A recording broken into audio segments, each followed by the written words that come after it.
Time now for Table Talk as we welcome in the Johns, Jon Jastremski and Jon Alba. Guys, thanks so much for joining us. JJ, I'll start with you. So if Tyrod Taylor does start on Sunday against the Bills, do you think he can provide a spark for this offense and potentially move it better than Daniel Jones? Look, it's going to be really tough for any quarterback right about now to provide a spark to this offense without Andrew Thomas, without Saquon Barkley, with having a bunch of mediocre playmakers that have not lived up to expectations.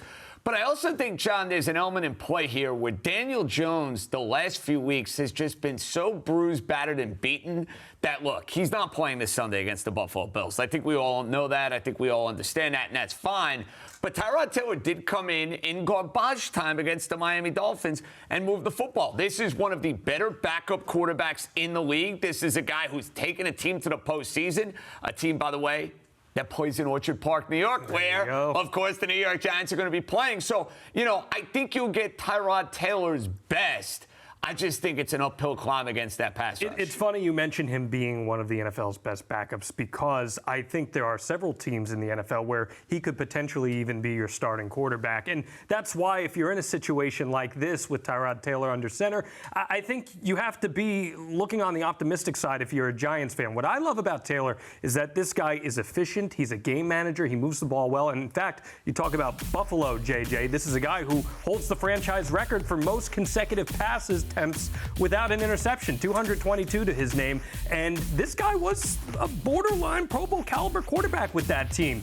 Short term and long time ago, but nonetheless, you got to think if you install someone in the system that can manage the game and keep the tempo up, it's better than nothing, which we've gotten nothing of so far for the New York Football Giants. All right, optimism everywhere. Try to stay optimistic. But, guys, Buffalo leads the league in sacks with 21. This Giants offensive line has given up the most sacks in the league with 30. You talked about the O-line and how they didn't protect Daniel Jones. But, JJ, do you think that they'll show up Sunday for Tyrod, or will he be having to rely on his legs to escape collapsing pockets? He most certainly is going to be relying on his legs with that Giant offensive line. But Tyrod Taylor has that sort of skill set where he's able to do so. You even saw last week against the Miami Dolphins, and I get it. Different animal. You're talking about a game that was over in the fourth quarter, but he was able to go and make some plays with his legs. John, he's going to have to do that on Sunday. Yeah, and again, I think it comes down to tempo. How do you control the tempo, especially against a tenacious team like Buffalo? One thing that I do want to be on the lookout for here, too, John Michael Schmitz, if he's out on this one again, we saw him get hurt on the tush push just a few weeks ago.